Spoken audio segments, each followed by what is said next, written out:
الحمد لله الحنان المنان الذي خلق الإنسان وعلمه البيان والصلاة والسلام على رسوله سيد الإنس والجان وعلى آله وأصحابه ذوي الخير والإحسان أما بعد فأعوذ بالله من الشيطان الرجيم بسم الله الرحمن الرحيم كنتم خير أمة أخرجت للناس صدق اللہ مولانا العظیم۔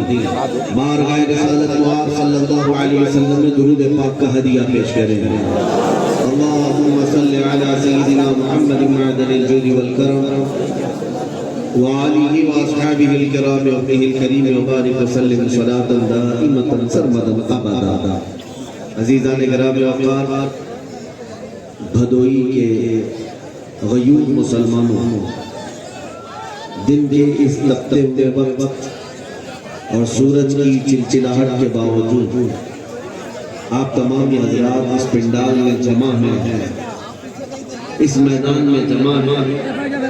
عام طور پر تصور تو یہ ہوتا ہے کہ دن میں جلسہ سیاسی لوگوں کا ہوتا ہے، لیکن آج ہم نے روایت بدل دی اور یہ ثابت کرنا چاہا کہ جو سنی عاشق رات کے ٹھنڈ میں اپنے نبی کو سن سکتے ہیں، وہ سورج کی گرمی میں بھی اپنے آقا کو سن سکتے ہیں۔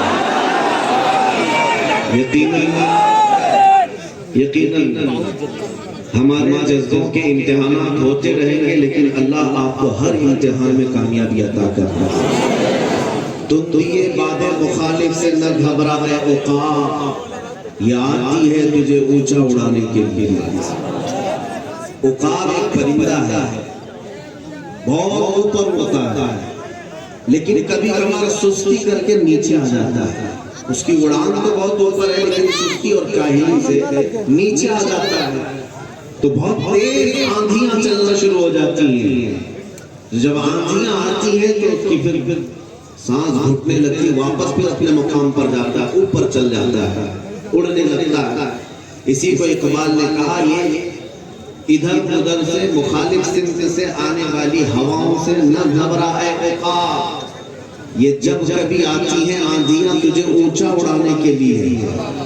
اور لوگ تو آج یہ کہہ رہے ہیں کہ گھر واپسی ان لوگوں کا دیا ہوا ایک نام ہے۔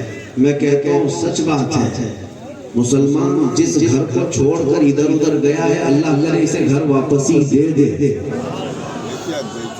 کیونکہ ہمارا گھر تو گنبد خضرا کی چھاؤں میں ہے، اور جہاں ہمارا بچہ آ گیا میں سمجھتا ہوں وہ واپس گھر آ گئے۔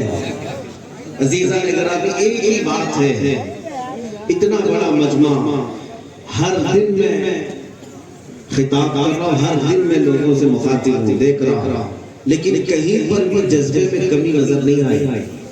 حضور پاک کے نام پر بنگال میں بھی وہی جذبہ ہے، گجرات میں بھی وہی جذبہ ہے، کرناٹک میں بھی وہی جذبہ ہے، تمل ناڈو میں بھی وہی جذبہ ہے، یو پی میں بھی وہی جذبہ ہے۔ چاہے کسی بھی خطے کسی بھی علاقے کا ہو، نام محمد میں اس طرح سے مچل جانا یہ ہر سنی کا شیوا ہے۔ لیکن مسئلہ صرف اتنا ہی ہے، کسی شخص کو کسی نے کہہ دیا کہ تو لنگڑا ہے، بات پتے کیے توجہ سے سنے، بیٹھے ہوئے تھے صاحب یہاں کرسی پر، ان کو کسی نے کہہ دیا آپ لنگڑے، تو ایک نے کہا، دو نے کہا، تین نے کہا، اس کے بعد یہ چلنا ہی چھوڑ دیا، یہ اٹھنا ہی چھوڑ دیے۔ ارے لوگ تو کہہ رہے ہیں لنگڑا ہڑا، لوگوں کے کہنے کی وجہ سے انہوں نے خود اپنی مینٹیلٹی، دماغ خود ہی یہ بنا لیا کہ میں لنگڑا ہڑا۔ دنیا تمہیں لنگڑا ثابت کرنے کی کوشش کر رہی ہے، بھونک بھونک کر کے دجالی نظام ٹی وی کا، میڈیا کا، کہ تم آتنکوادی ہو، تم ٹیررسٹ ہو، تم دہشت گرد ہو، یہی مثال۔ اور میں یہ کہتا ہوں، میں کسی دن آ کر کے مولانا سے کہا یہ جھوٹے ہیں، آپ لنگڑے نہیں ہیں، آپ صرف چل نہیں سکتے بلکہ آپ ٹھوکر بھی مار سکتے ہیں، بس اسی چیز کی ضرورت ہے۔ میں آپ سے کہتا ہوں تم لنگڑے نہیں ہو، تم لولے نہیں ہو۔ اگر تم لنگڑے ہی لولے ہی ہوتے تو پھر یہ پوری دنیا تم سے خوفزدہ کیوں ہے، تمہاری داڑھیوں سے ڈرتی کیوں ہے؟ تم اگر کمزور ہی ہو تو تمہاری ٹوپیاں چبھتی کیوں ہیں؟ تم اگر ٹوٹے بکھری ہی ہو تو تمہاری مسجدیں گڑتی کیوں ہیں؟ کیوں اس بات کا درد ہے دنیا کو؟ ہم تو مٹھی پر ہیں، ہم چھوٹی سی جماعت ہے، ہماری قیادت بھی نہیں، ہماری سیاست بھی نہیں، ہماری حکومت بھی نہیں، لیکن 24 گھنٹے میڈیا میں ہم ہی ہم ہیں۔ سبحان اللہ۔ بلکہ بہت سارے نیوز چینل ایسے ہیں ہمارا نام لیے بغیر ان کی دکان نہیں چل سکتی، انہیں ڈیبیٹ کرنا پڑے گا نماز پر، اذان پر، داڑھی پر، برقعے پر، طلاق پر، مسجد پر۔ کبھی سوچا کیوں اتنا کیوں بھوکتے ہو گیا؟ ہم تو ٹوٹے ہوئے لوگ ہیں، ہم تو کمزور ہیں۔ میرے عزیزوں کبھی کبھار کتے بھونک بھونک کر کے تمہیں بتاتے ہیں تم انسان ہو، تم ہو سکتا ہے بھول گئے ہو، تمہیں بھونک بھونک کر کے بتایا جاتا ہے تم کیا ہو۔ میں نے بہت غائرانہ طور پر سوچا کہ ہمارے پاس جب کچھ ہے نہیں تو ہمارے اوپر اتنا ڈیبیٹ کیوں ہوتا ہے، ہمارا چرچا اتنا کیوں ہوتا ہے، ہم سے اتنا کیوں ڈرایا جاتا ہے دوسری قوموں کو کہ مسلمان پورا دیش کھا جائے، تمہارے لیے خطرہ ہے، کیوں ڈرایا جاتا ہے؟ کچھ بات ہے جس کو اقبال نے کہا ہے کچھ بات تو ہے کہ مٹتی نہیں ہستی ہماری، صدیوں رہا ہے دشمن دور زماں ہمارا، کس وجہ سے خوف زدہ ہے دنیا؟ اس لیے کہ توحید کی امانت سینوں میں ہے ہمارے، آسان نہیں مٹانا نام و نشاں ہمارا، یونان مصر روما سب مٹ گئے جہاں سے، باقی مگر ہے اب تک نام و نشاں ہمارا۔ عزیزان گرامی وفا، تم لنگڑے نہیں ہو، تم لولے نہیں ہو، تم کمزور نہیں ہو، دنیا دھوکے میں رکھی ہوئی ہے، دنیا تمہیں جھوٹ بول رہی ہے، بلکہ محمد عربی صلی اللہ علیہ وسلم کی نسبت پایا ہوا آپ کو میں بتاؤں میرے عزیزو، حقیقت میں اگر لنگڑی اونٹنی ہو حلیمہ سعدیہ کی، جب رسول سوار ہو جائے وہ سب سے تیز دوڑنے والی اونٹنی بن جاتا ہے۔ کیا آپ نے نہیں سنا سیدہ حلیمہ سعدیہ جو اونٹنی لے کر میرے آقا کو لینے آئی تھی مکہ، وہ لنگڑی اونٹنی تھی، چل نہیں پاتی تھی، اور جب نبی پاک صلی اللہ علیہ وسلم ابھی شیر خارگی کا عالم دودھ پینے کی عمر ہے، حلیمہ سعدیہ نے سینے سے لگایا اور اونٹنی پر جب بیٹھ گئی تو جو ان کے قافلے کی اونٹنیاں صبح ہی کو جا چکی تھی، حلیمہ سعدیہ کی لنگڑی اونٹنی ان تمام اونٹنیوں کو پیچھے چھوڑ کر سب سے آگے جا چکی تھی۔ کیوں؟ اس لیے کہ ہمیں پتا ہے لنگڑی اونٹنی ہو کہ لنگڑا انسان ہو، مصطفیٰ کی نسبت آ جائے تو چاند سے اوپر چلا جاتا۔ تمہارے پاس وہ نسبت ہے، تمہارے پاس وہ دولت ہے، تمہارے پاس فخر کرنے کی سب سے بڑی دولت ہے۔ دنیا پتہ نہیں کس بات پر فخر کرتی ہے، میں آپ کو بتاؤں ہمارے لیے جو سب سے اہم چیز ہے وہ کیا ہے؟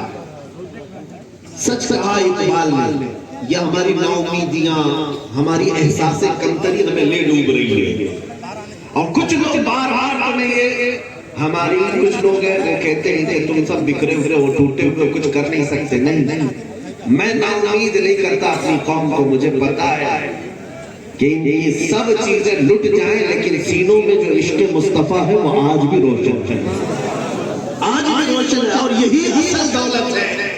جان ہے عشق مصطفیٰ، روز وضو کرے خدا، جس کو وہ درد کا مزہ ناز نوا اٹھائے۔ میں آپ سے کہتا ہوں اقبال نے کیا کہا، کفر دم توڑ دے گا ٹوٹی ہوئی شمشیر کے ساتھ۔ تم چاہے کچھ بھی ہو، حوصلہ تو دیکھیے، حوصلہ۔ بعض لوگ یہ کہتے ہیں نا ہمیں فوج نہیں، ہمارے پاس پتہ نہیں کچھ نہیں، کچھ نہ رہنے دو۔ اقبال کا جذبہ یہ تھا، اقبال نے یوں کہا، کفر دم توڑ دے گا ٹوٹی ہوئی شمشیر کے ساتھ، ایک بار تم نکل آ جاؤ نعرہ تکبیر کے ساتھ، لیکن اس کے لیے شرط یہ ہے وہ نعرہ تکبیر جو بلند ہوتا ہے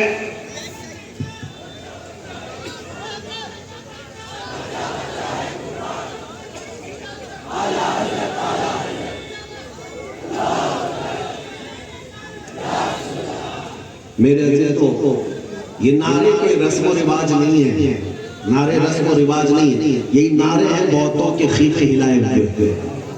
ہاں ہمیں ابھی ایک مہینہ گزرا ہوگا، حضرت مولوی صاحب سے انہوں نے کہا کسی جلسے میں لبیک یا رسول اللہ کے نعرے لگ رہے تھے، پولیس والوں نے ہمیں گرفتار کر لیا، اریسٹ کیا. کہا کس بات پر؟ کہا لبیک لبیک کہہ رہے تھے آپ. کہا کیا کیا کیس کریں گے؟ کہا ہاں مجھے ڈر ہے اس بات پر. میں نے کہا مسکراؤ میاں، اس سے بہتر کیس ہو کیا سکتا ہے؟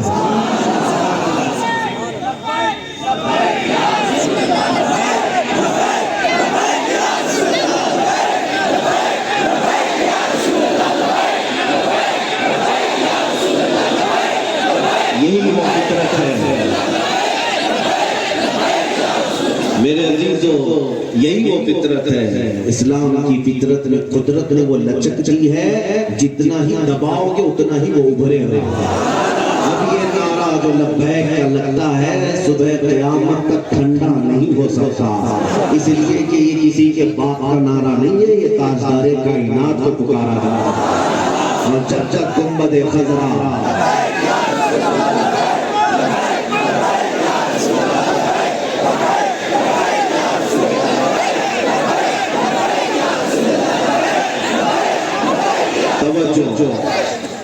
اے میرے عزیزوں، ہو سکتا ہے بھدوئی والے لوگ مالدار ہوں گے، پیسہ ہوگا، لیکن میں بہت نہایت غریب جو لوگ ہیں ان کے سامنے میں جاتا ہوں اور ان سے میں کہتا ہوں چھوڑو امیروں کو ایک طرف، سیٹھوں کو ایک طرف رکھو. سب سے زیادہ اگر تم غریب ہو تو بھی تمہارے پاس ایک بہت حسین دولت ہے، ایک حسین دولت ہے. تمہیں پتہ ہے مدینہ طیبہ میں نبی پاک صلی اللہ تعالیٰ علیہ وسلم مال غنیمت تقسیم کر رہے تھے انصار اور مہاجرین کے بیچ. انصار وہ صحابہ جو مدینے میں رہنے والے، مہاجرین جو ہجرت کر کے آئے تھے. جب مال تقسیم کر رہے تھے تو رسول پاک صلی اللہ علیہ وسلم نے مہاجرین کو تھوڑا مال زیادہ دے دیا، انصار کو کم دیا. لیکن مال ہے، شام کو انصار کے درمیان باتیں ہونے لگ گئی کہ رسول اللہ نے ان لوگوں کو زیادہ دے دیا، ہم لوگ تو مدینے والے کو کم دیا گیا. یہ بات پھیلتی رہی یہاں تک کہ حضور پاک صلی اللہ علیہ وسلم تک خبر آئی. نبی پاک نے انصار کو بلایا، توجہ سے سنو. انصار کو بلایا، کہا کیا تمہارے درمیان یہ خبر چل رہی ہے کہ میں نے مہاجرین کو زیادہ مال دے دیا اور تم کو کم دیا؟ ان صحابہ نے کہا ہاں یا رسول اللہ ایسی باتیں چل رہی ہیں. سنو، اب نبی پاک صلی اللہ علیہ وسلم نے ان انصار صحابہ کے درمیان ایک خطبہ دیا اور ارشاد فرمایا، اے انصار، کیا اللہ تعالیٰ نے میرے ذریعے سے تمہیں ایمان کی دولت نہیں عطا کی؟ تم بکھرے ہوئے تھے، اللہ نے میرے ذریعے سے تمہارے دلوں میں محبت نہیں پیدا کی؟ اور اس کے بعد جو جملہ ہے جس کی وجہ سے میں یہ بات عرض کر رہا ہوں، کچھ نہ ہو ہمارے پاس تب بھی حضور کا یہ فرمان سنو. انصار صحابہ سے میرے آقا فرماتے، اے انصار، کیا تم اس بات پر راضی نہیں ہو کہ وہ لوگ دنیا لے جائیں اور جس کے پاس دنیا نہ آئے وہ اللہ کا رسول لے جائے؟ انصار کہتے ہیں ہم اتنا روئے تھے کہ داڑیاں بھیگ گئی تھی. میں اس حدیث کو پڑھتا ہوں تو احساس ہوتا ہے جس کے پاس دنیا کچھ نہ ہو اس کے پاس مکین گنبد خضرا کی محبت ہوتی ہے. اور یہ سب سے بڑی دولت ہے، یہ سب سے بڑی دولت ہے. اس کی حفاظت کرو میرے عزیزو. اسی کے لیے اعلیٰ حضرت نے بار بار ہمیں تنبیہ کر کے بتایا تھا، سونا جنگل رات اندھیری، چھائی بدلی کالی ہے، سونے والوں جاگتے رہیو، چوروں کی رکھوالی ہے. آنکھ سے کاجل صاف چرا لے یا وہ چور بلا کے ہیں، تیری کٹھری تاکی ہے اور تو نے نیند نکالی ہے.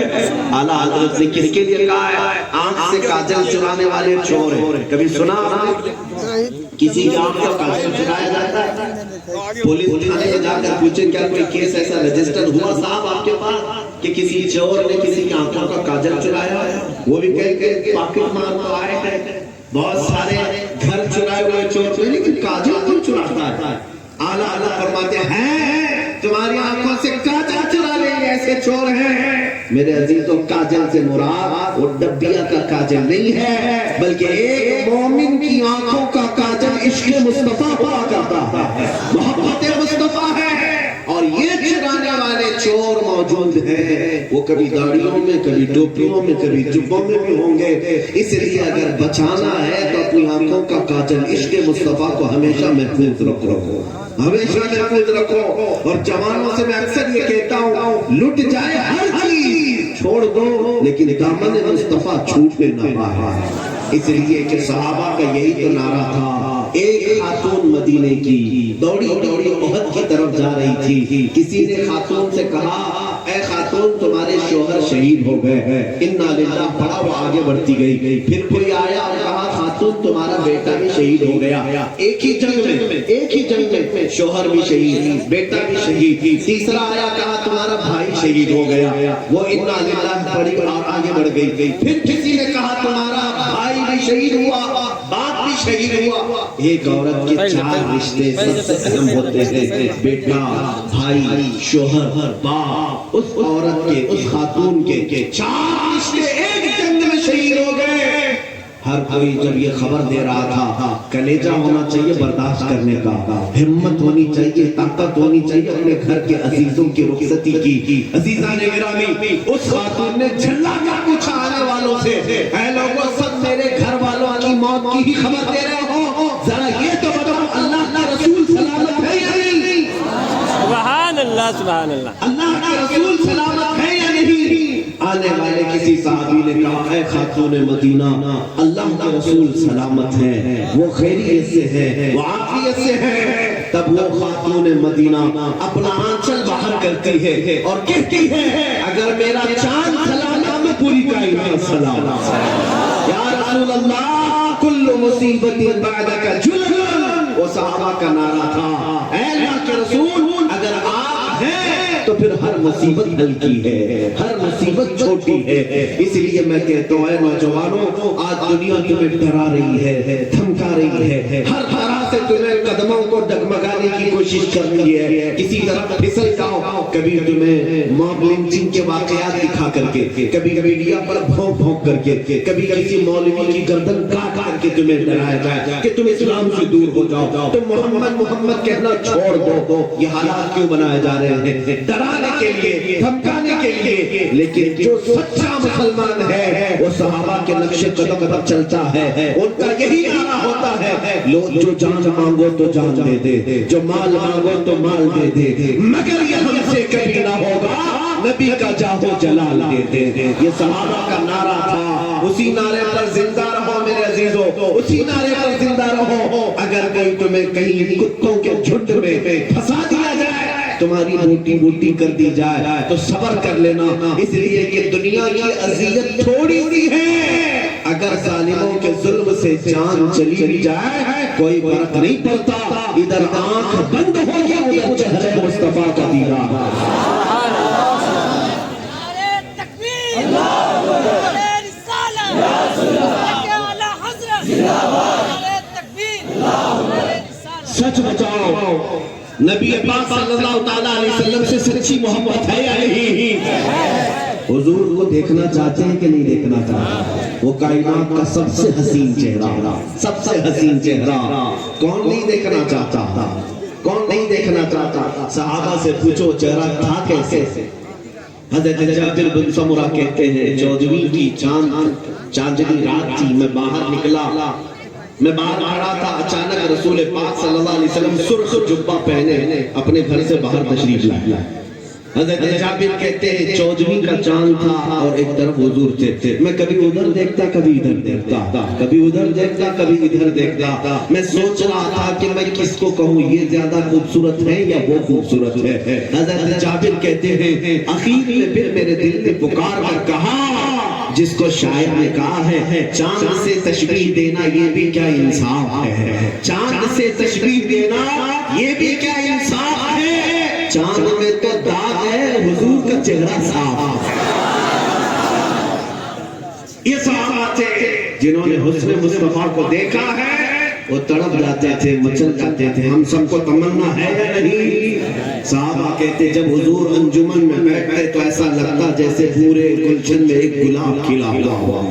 وہ گلاب جیسی پنکھڑیاں, لبھائے ناز, وہ سرخ گالوں سے اور بھویں بھری ہوئی ابھری ہوئی پیشانی, کشادہ پیشانی ابھری ہوئی بینی مبارک اور لٹکی ہوئی زلفیں. ماں عائشہ صدیقہ فرماتی ہے ایسا لگتا زلفوں کے بیچ سے کان میرے آقا کے ایسے چمکتے جیسے کالی رات میں تارے چمک رہے. میرے عزیزوں یہ حسن مصطفیٰ صرف اس لیے میں بتا رہا ہوں تاکہ تمہارے ذہنوں میں یہ تصور رہے میری آنکھیں بہت بے حیائی کر چکی ہیں، دنیا کا حسن دیکھ دیکھ کر کے پاگل ہوتا رہا، حقیقی حسن کیا ہے تمہیں ابھی خبر ہی نہیں ہے، ابھی تمہیں پتہ ہی نہیں، جس دن یہ تڑپ ہو جائے گی، یہ طلب ہو جائے گی اب مجھے دیکھنا ہے تو حسن مصطفیٰ دیکھنا ہے، تو پھر اس کے بعد ہمارا نوجوان ہر مصیبت کو گوارا کر لے گا، ہر مشکل کو گلے لگا لے گا، کیونکہ اس کی نظروں میں یہ ہے، اس کی نظروں میں یہ امام احمد بن حنبل کی بات کرتا تھا، وہ امام جن کو 5 لاکھ حدیثیں یاد تھی، لیکن ظالم خلیفہ نے آپ کے ہاتھوں کو زنجیر باندھ کر ایک فتوے کی وجہ سے ننگی پیٹھ پر کوڑے مار رہا تھا، جلاد کوڑے مار رہا، کیوں؟ اس لیے کہ آپ نے حق شریعت بیان کی، آپ کوڑے لگائے جا رہے تھے، لنگی کھلتی جا رہی تھی، دونوں ہاتھ زنجیر سے بندھے ہوئے، ننگی پیٹھ پر کوڑے پڑ رہے ہیں، 100 کوڑے مارے جاتے تھے، اس وقت جب لنگی کھلنے لگی تو امام احمد بن حنبل کی آنکھوں میں آنسو آ گئے، کہا کوڑوں کے پڑنے کا اتنا درد نہیں لیکن سطر کے کھلنے کا خوف ہے کہ سطر نہ کھل جائے۔ جب امام احمد بن حنبل کی آنکھوں میں آنسو آئے تو تاریخ نگاروں نے بتایا اچانک 2 ہاتھ غیب سے برآمد ہوئے اور امام احمد بن حنبل کی تہبند کو پکڑ کر اور مضبوطی سے ان کی لنگی کو، ان کی تہبند کو کسی نے باندھ دیا، جو کھل رہی تھی وہ مضبوط ہو گئی، اب جو رو رہے تھے امام احمد بن حنبل اب ہنسنے لگے، مسکرانے لگے، جو جلاد کوڑے مار رہا تھا وہ رک گیا، کہا یہ کیا بات ہے، تمہاری تہبند کھل رہی تھی اچانک یہ کیسے ٹائٹ کیسے ہو گئی اور تم رو رہے تھے ہنسنے کیسے لگ گئے؟ امام احمد بن حنبل کہتے ہیں تو اپنا کام جاری رکھ، جو تو کوڑے مار رہا تھا تو اپنا کام جاری رکھ، اس لیے کہ میں جس کے لیے کوڑے کھا رہا ہوں اس کی مدد آ گئی ہے، اسی لیے میں کہتا ہوں میرے عزیزوں نبی پاک صلی اللہ علیہ وسلم کبھی بھی اپنے سچے غلاموں کو تنہا نہیں چھوڑتے، کبھی تنہا نہیں چھوڑتے، اس لیے تم جمے رہو، ڈٹے رہو، مضبوطی کا دامن پکڑے رہو، چاہے دنیا میں جتنی آندھیاں آئیں، طوفان آئیں، اپنی تاریخ کو ذرا پڑھ کر کے دیکھو، یونان، مصر، ابھی میں نے کہا یونان و مصر و روما سب مٹ گئے جہاں سے، باقی مگر ہے اب تک نام و نشان ہمارا، بغداد کو تباہ کیا گیا، مراکش کو لوٹ لیا گیا، کتنی مرتبہ اسلامی مملکتوں کو تہس نہس کیا گیا، ہلاکو بھی آیا، چنگیز بھی آیا، وہ تو بڑے بڑے ظالم تھے جنہوں نے ہماری کھوپڑیوں سے مینار تعمیر کر دیے تھے، اور آج آپ ڈرے ہوئے ہیں کسی 5 سال کی نشیڑی حکومت سے، صرف اتنا ہی ہے، اکبر بھی یہاں دور کر کے گیا 48 سال، جو دین بدلنے نکلا تھا، میرے مصطفیٰ کی شریعت کو تبدیل کر کے ایک نیا دین لانے کا آرڈر جاری کر دیا تھا اکبر، اس نے کہا تھا کہ اب ہندوستان میں دین الہی چلے گا، اور وہ دین کیا ہوگا، اذان نہیں ہوگی، سیٹ بجائی جائے گی، ممبر پر مورتی بھی رکھی جائے گی، تمہیں پتا ہے کہیں ہے وہ اکبر کا دین، کہیں ہے، آس ڈھونڈ کر کے دیکھ لو، لیکن وہ ڈکٹیٹر تھا، اس زمانے میں بھی میرے عزیزوں اللہ نے حق بولنے والے علماء کو زندہ رکھا، مرد قلندر احمد فاروقی سرہندی مجدد اہل ثانی کھڑے ہوئے اور اکبر کو للکارتے ہوئے کہا تھا اسلام نام سے اس دھرتی پر اگر کوئی دین ہوگا تو صرف محمد عربی کا دین ہوگا، محمد مصطفیٰ صلی اللہ علیہ وسلم کا دین ہوگا۔ اس پاداش میں مجدد اہل ثانی کو بادشاہ نے قید کر کے جیل ڈال دیا، 8 سال تک جیل میں رہے، لیکن کیا ایک غلام مصطفیٰ اپنی محنت سے پیچھے بھاگ جاتا ہے؟ کبھی نہیں، چاہے پھانسی بھی لگ جائے وہ محمد محمد کہنا نہیں چھوڑا صلی اللہ علیہ وسلم۔ مجدد اہل ثانی کو جیل میں ڈالا گیا، اس دین کا کیا ہوا جو بدلا گیا تھا؟ آج بھی ہو رہا ہے نا، آپ کو میں اس لیے مثال دے رہا ہوں، کیا کیا ہو سکتا ہے ذہن میں پہلے سے رکھ لو، بڑے بڑے چال آ جانے دو، اللہ تعالیٰ اس دین کا محافظ حقیقی ہے۔ 8 سال مجدد صاحب کو جیل میں رکھا گیا، اکبر بادشاہ بھی مر گیا، اس کے بعد اس کا بیٹا آیا جہانگیر، 8 سال کے بعد کوئی جیل سے قاصد آ کر کے جہانگیر کے پاس کہتا ہے صاحب بادشاہ سلامت، جیل کا حال ہی بدلا ہوا ہے،